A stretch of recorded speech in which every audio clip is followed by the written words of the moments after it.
Allan Kardec. Obras póstumas. Dos homens duplos e das aparições de pessoas vivas.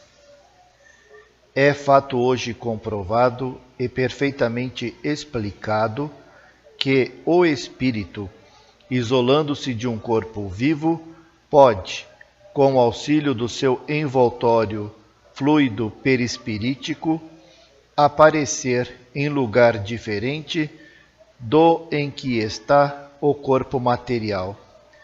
Até ao presente, porém, a teoria, de acordo com a experiência, parece demonstrar que essa separação somente durante o sono se dá, ou, pelo menos, durante a inatividade dos sentidos corpóreos. Se são exatos, os fatos seguintes provam que ela igualmente se produz no estado de vigília. Extraímo-las da obra alemã Os Fenômenos Místicos da Vida Humana, por Maximiliano Pertz, professor da Universidade de Berne, publicada em 1861. Abre parênteses, Leipzig e Heidelberg, fecha parênteses. Abre aspas. Um camponês proprietário foi visto pelo seu cocheiro na cavalariça, com o olhar dirigido para os animais, no momento mesmo em que estava a comungar na igreja. Narrando o fato mais tarde ao seu pastor, perguntou-lhe este em que pensava ele no momento da comunhão. Para dizer a verdade, respondeu o camponês, pensava nos meus animais. Aí está explicada a sua aparição, replicou o eclesiástico. Fecha aspas. Estava com a verdade o pastor, porquanto sendo o pensamento atributo essencial do espírito, tem este que se achar onde se acha o seu pensamento. A questão é saber se, no estado de vigília, pode o desprendimento do perispírito ser suficientemente grande para produzir uma aparição, o que implicaria um como desdobramento do espírito, uma de cujas partes animaria o corpo fluídico e a outra o corpo material. Nada terá isto de impossível, se considerarmos que, quando o pensamento se concentra num ponto distante, o corpo apenas atua maquinalmente, por efeito de uma espécie de impulsão mecânica, o que se verifica sobretudo com as pessoas distraídas. A vida espiritual acompanha o espírito. É, pois, provável que o homem de quem se trata haja tido, naquele momento, uma distração forte e que os seus animais o preocupavam mais do que a comunhão. Este outro fato é da mesma categoria, apresenta, porém, uma particularidade mais notável. Abre aspas. O juiz de Cantão, J. Reticências, em Fr. Reticências, mandou certo dia seu amanuense a uma aldeia dos arredores. Passado algum tempo, ele ouviu entrar de novo, tomar de um livro no armário e folheá-lo. Perguntou-lhe bruscamente por que ainda não fora onde o mandara. A essas palavras, o amanuense desapareceu. O livro caiu no chão e o juiz o coloca em cima de uma mesa, aberto como caíra. À tarde, de regresso o amanuense, o juiz o interrogou sobre se lhe acontecer alguma coisa em caminho, se tinha voltado à sala onde naquele momento se achavam.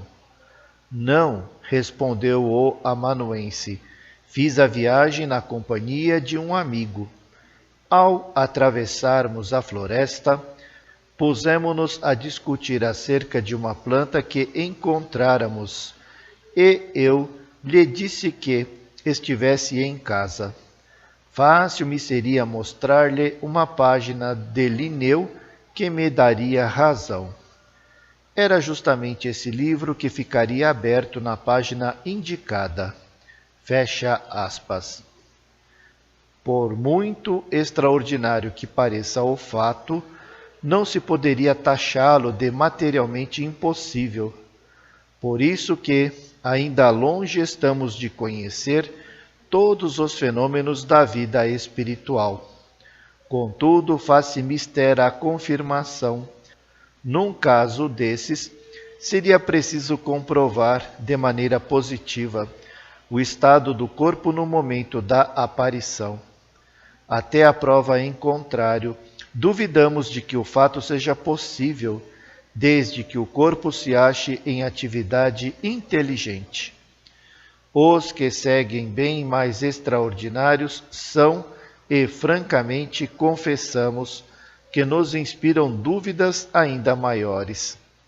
Compreende-se facilmente que a aparição do espírito de uma pessoa viva seja vista por uma terceira pessoa.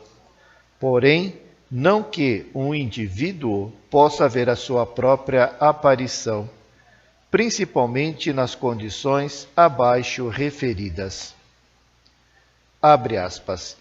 O secretário do governo, Trípites, em Weimar, indo à chancelaria em busca de um maço de documentos de que muito precisava, deparou lá consigo, já sentado na sua cadeira habitual e tendo diante de si os documentos. Assustado, volta para casa e manda seu empregado com ordem de apanhar os documentos que se achavam no lugar do costume. O empregado vai e igualmente vê o patrão sentado na sua cadeira. Fecha aspas. Abre aspas. Becker, professor de matemáticas em Rostock, estava à mesa com alguns amigos, entre os quais surge uma questão teológica.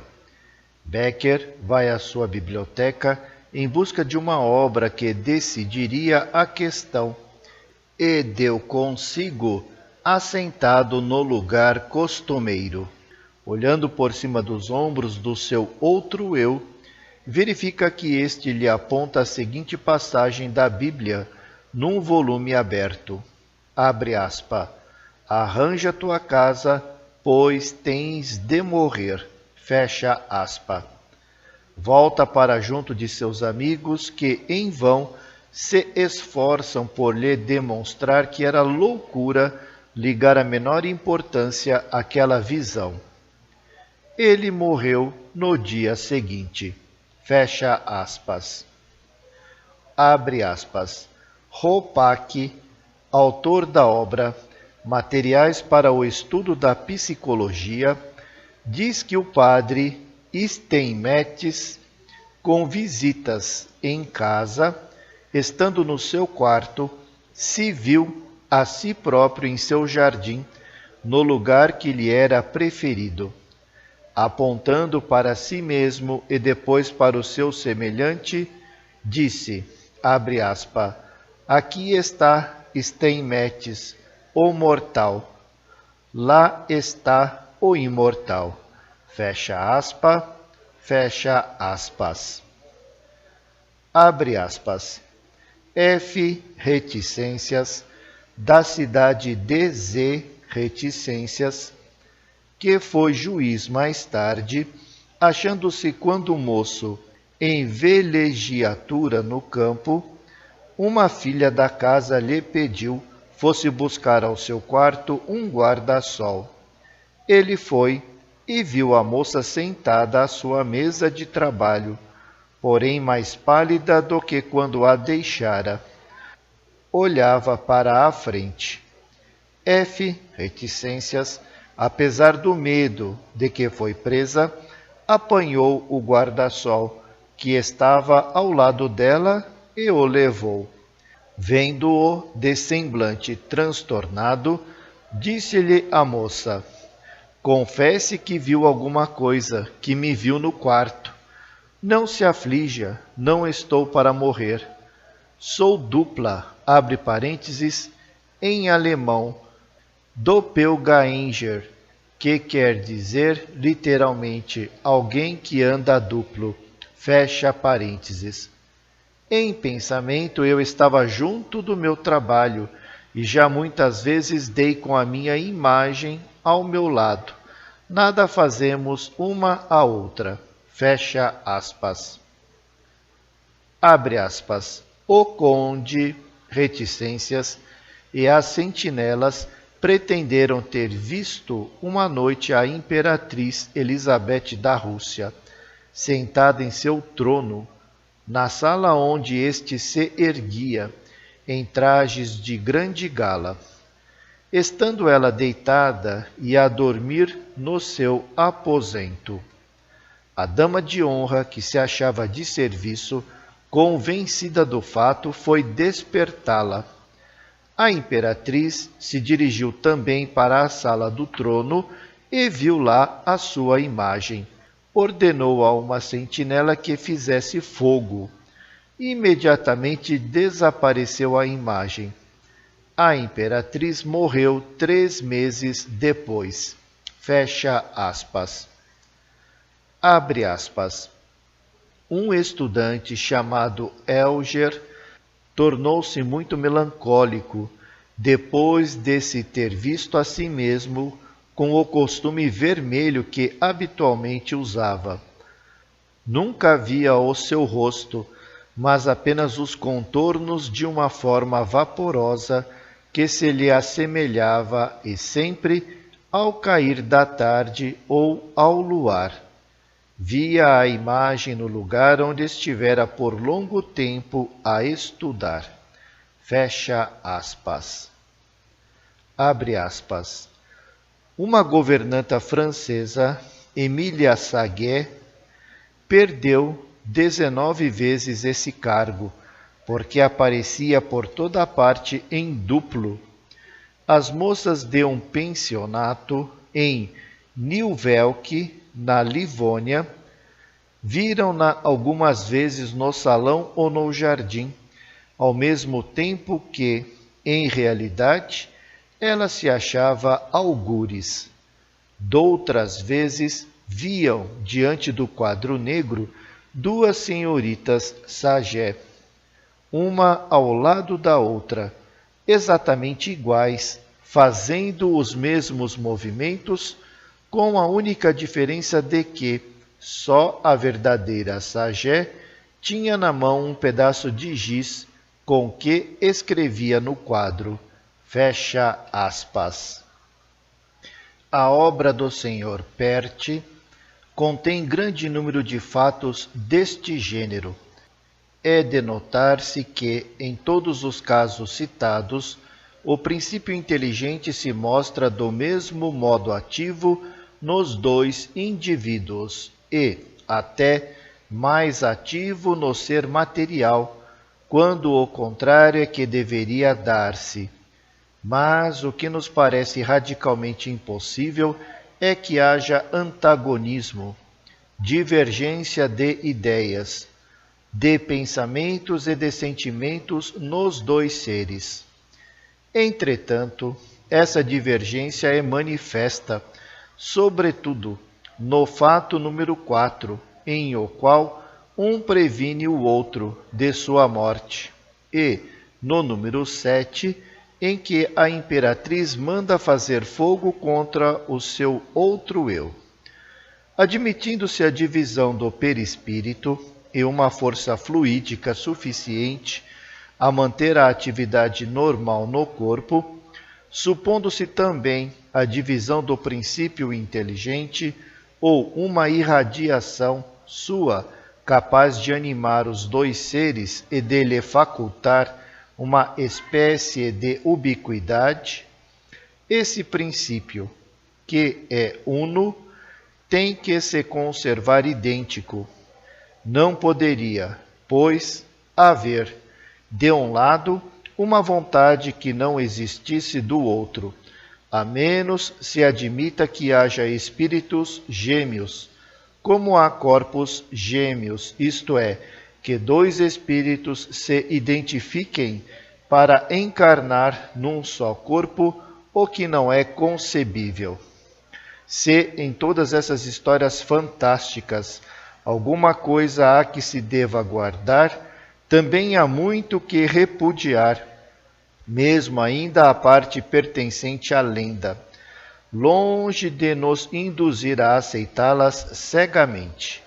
O Espiritismo nos ajuda a separar o verdadeiro do falso, o possível do impossível, mediante leis que nos revela, concernentes à constituição e ao papel do elemento espiritual. Não nos apressemos, todavia, em rejeitar a priori tudo o que não compreendemos, porque muito distante estamos de conhecer todas as leis e porque a natureza ainda nos não patenteou todos os seus segredos.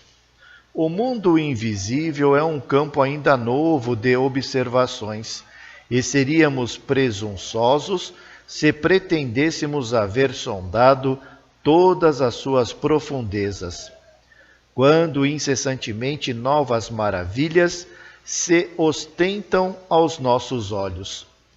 Entretanto, há fatos cuja impossibilidade material a lógica e as leis conhecidas demonstram. Tal, por exemplo, o que vem relatado na Revista Espírita em fevereiro de 1859, a página 41, sob a epígrafe, abre aspas, meu amigo Hermann, fecha aspas. Trata-se de um jovem alemão de alta roda, delicado, atencioso, de bom caráter, que todas as tardes, ao pôr do sol, caía em estado de morte aparente, durante o qual seu espírito despertava nos antípodas, na Austrália, em o corpo de um bandido que acabava sendo enforcado. O simples bom senso demonstra que, admitida como possível essa dualidade corpórea, o mesmo espírito não pode ser, alternativamente, um homem honesto, durante o dia, num corpo e, à noite, um bandido noutro corpo. Quem diga que o Espiritismo acredita em tais histórias, prova que não o conhece, pois que, ao contrário, ele fornece os meios de evidenciar a absurdidade delas. Mas, ao mesmo tempo que demonstra o erro de uma crença, prova que muitas vezes essa crença repousa num princípio verdadeiro, desfigurado ou exagerado pela superstição. Cumpre-se destaque o fruto da casca que o envolve. Que contos ridículos se não engendraram sobre o raio, antes que se conhecesse a lei da eletricidade. Outro tanto se dá no que concerne às relações do mundo visível com o mundo invisível, tornando conhecida a lei que preside essas relações. O Espiritismo as coloca no terreno da realidade. Esta realidade, porém, ainda é excessiva para os que não admitem nem almas, nem mundo invisível. Ao ver desses, é superstição tudo o que sai dos limites do mundo visível e tangível. Tal a razão porque achincalham o Espiritismo. Nota: a questão muito interessante dos homens duplos e a dos agêneres, que àquela se liga intimamente, até agora a ciência espírita as relegou para segundo plano, a falta de documentos para a completa elucidação de uma e outra. Essas manifestações por muito singulares que sejam, por incríveis que pareçam à primeira vista, sancionadas pelas narrativas dos mais sérios historiadores da Antiguidade e da Idade Média, confirmadas por fatos recentes, anteriores ao advento do Espiritismo ou contemporâneos, de modo nenhum podem ser postas em dúvida. O Livro dos Médiuns, no artigo intitulado Visitas Espirituais entre Pessoas Vivas, e a Revista Espírita, em muitas passagens, confirmam a realidade de tais manifestações de forma absolutamente incontestável. De um confronto e de um exame aprofundado de todos esses fatos, talvez ressaltasse uma solução pelo menos parcial da questão e a eliminação de algumas dificuldades que parecem envolvê-la. Muito gratos ficaríamos àqueles dos nossos correspondentes que se dignassem de fazer dessa questão um estudo especial, quer pessoalmente, quer por intermédio dos espíritos, e de nos comunicarem o resultado de suas pesquisas, no interesse bem entendido da difusão da verdade. Percorrendo rapidamente os anos anteriores da revista e considerando os fatos assinalados e as teorias enunciadas para explicá-los, chegamos à conclusão de que talvez conviesse separar os fenômenos em duas categorias bem distintas, o que permitiria se lhes dessem explicações diferentes e se demonstrasse que são mais aparentes do que reais as impossibilidades que se levantam contra a aceitação pura e simples dos mesmos fenômenos. Abre parênteses, vejam-se a respeito os artigos da Revista Espírita de janeiro de 1859, O Duende de Baiona, fevereiro de 1859, Os Agêneres e Meu Amigo Hermann, maio de 1859, O Laço entre o Espírito e o Corpo, novembro de 1859, A Alma Errante, janeiro de 1860, O Espírito de um lado e o Corpo do outro, março de 1860, Estudo sobre o Espírito das Pessoas Vivas, o Dr. V. Reticências e a Senhorita S. Reticências, abril de 1860, O Fabricante de São Petersburgo, Aparições Tangíveis, novembro de 1860, História de Maria de Agreda, julho de 1861, Uma Aparição Providencial, etc., etc. Fecha parênteses. A faculdade de expansão dos fluidos perispiríticos já está sobejamente demonstrada pelas mais dolorosas operações cirúrgicas realizadas em doentes adormecidos, quer pelo clorofórmio e o éter, quer pelo magnetismo animal. Não raro, com efeito, estes últimos conversam de coisas agradáveis com os assistentes, ou se transportam para longe, em espírito, enquanto o corpo se retorce com todas as aparências de estar experimentando as mais horríveis torturas. A máquina humana, imobilizada no todo ou em parte, é retalhada pelo escalpelo brutal do cirurgião. Os músculos se agitam, crispam-se os nervos e transmitem a sensação ao aparelho cérebro-espinhal.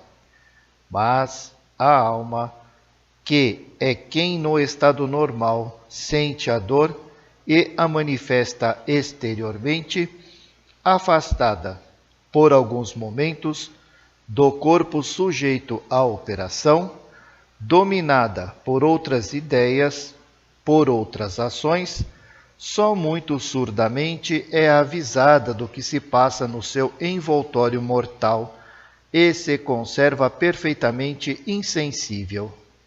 Quantas vezes não se tem visto soldados gravemente feridos, absorvidos pelo ardor do combate, a perder sangue e forças, combaterem por muito tempo ainda, sem se aperceberem de seus ferimentos?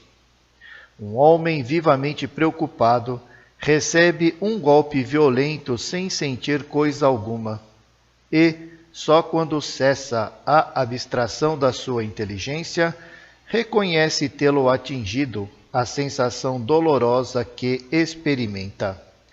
A quem não aconteceu ainda, durante uma profunda contenção do espírito, passar pelo meio de uma multidão tumultuosa e ululante, sem nada ver, nem ouvir, embora o nervo óptico e o aparelho auditivo hajam percebido e transmitido à alma as sensações, pelos casos que precedem e por uma imensidade de fatos que seria ocioso reproduzir aqui, mas que a todos é possível conhecer e apreciar, torna-se fora de dúvida que o corpo pode desempenhar suas funções orgânicas, estando longe o espírito, levado por preocupações de outra ordem, indefinidamente expansível, conservando ao corpo a elasticidade e a atividade necessárias à sua existência.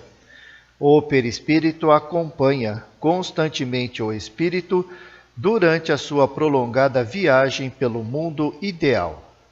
Se, ao demais, considerarmos a propriedade muito conhecida que ele possui, de condensar-se, propriedade que lhe permite tornar-se visível, sob aparências corpóreas aos médiuns videntes e, embora mais raramente, a quem quer que se ache presente no lugar para onde o espírito se haja transportado, não poderemos pôr em dúvida a possibilidade do fenômeno da ubiquidade. Temos, pois, como demonstrado que uma pessoa viva pode aparecer simultaneamente em dois lugares afastados um do outro, num com o seu corpo real, no outro com o seu perispírito momentaneamente condensado, sob a aparência de suas formas materiais. Entretanto, de acordo nisto, como sempre, com Allan Kardec, não podemos admitir a ubiquidade, senão quando reconhecemos a identidade perfeita nos modos por que se comporta o ser aparente. Tais, por exemplo, os fatos anteriormente citados, número 1 e 2. Quanto aos fatos que se seguem a esses e que consideramos inexplicáveis, se lhes aplicamos a teoria da ubiquidade, logo nos parecem, se não indiscutíveis, pelo menos admissíveis, desde que considerados de outro ponto de vista. Nenhum dos nossos leitores ignora que os espíritos desencarnados têm a faculdade de mostrar-se sob aparência material em certas circunstâncias e, em particular, aos médiuns videntes. Contudo, em bom número de casos, tais como os das aparições visíveis e tangíveis para uma multidão ou para umas tantas pessoas, evidente se faz que a percepção da aparição não é devida à faculdade mediúnica dos assistentes, mas à realidade da aparência corpórea do espírito e, nessa circunstância, como nos casos de ubiquidade, essa aparência corpórea resulta da condensação do aparelho perispirítico. Ora, se, as mais das vezes, os espíritos, para se tornarem reconhecíveis, se apresentam tais quais eram em vida, com as vestes que habitualmente usavam, impossível não há de ser que se apresentem vestidos de modo diferente, ou mesmo sob aspectos quaisquer, como, por exemplo, o duende de Baiona, que aparecia ora sob a sua forma pessoal, ora com a figura de um irmão seu, já igualmente morto, ora sob o aspecto de pessoas vivas e até presentes. O espírito tinha o cuidado de fazer-lhe reconhecessem a identidade, sem embargo das várias formas sob que se apresentava. Nada, porém, teria ele feito se não fosse evidente que as testemunhas da manifestação estavam persuadidas de que assistiam a um fenômeno de ubiquidade. Se, considerando como um precedente esse fato, que absolutamente não é único, procurarmos explicar os de números 3, 4, 5, 6, 7, 8 e 9, talvez se nos torne possível aceitar-lhes a realidade, ao passo que, admitida a ubiquidade, a incompatibilidade das ideias, o antagonismo dos sentimentos e a atividade do organismo das duas partes não nos permitem considerá-los possíveis. No fato número 4, se, em vez de imaginarmos o professor Becker em presença do seu sócia, admitirmos que ele tinha diante de si um espírito que lhe aparecia com seu aspecto, deixa de haver qualquer antagonismo e o fenômeno entra no domínio do possível. O mesmo se dá com o fato número 7. Não se compreende que Elizabeth da Rússia haja mandado atirar sobre a sua própria imagem, mas admite-se perfeitamente que o haja feito contra um espírito que tomara a sua aparência para mistificá-la. Alguns espíritos tomam, às vezes, nomes de empréstimo e adotam o estilo e as formas de dizer de outro, para alcançarem a confiança dos médiuns e conseguirem penetrar nos grupos.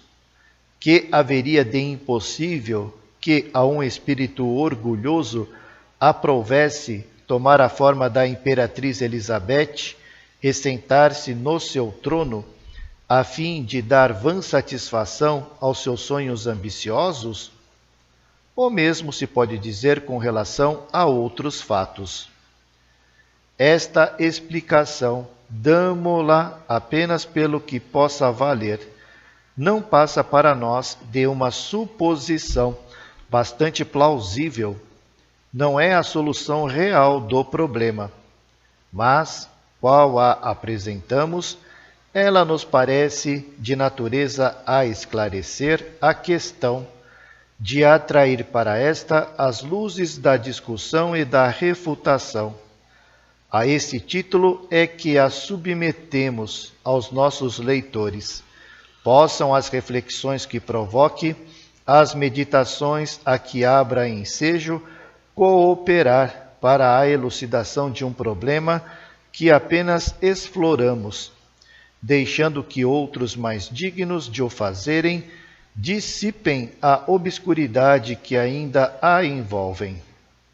Nota da redação. Abre parênteses, da editora francesa, nota da editora FEB, a 13ª edição. Fecha parênteses.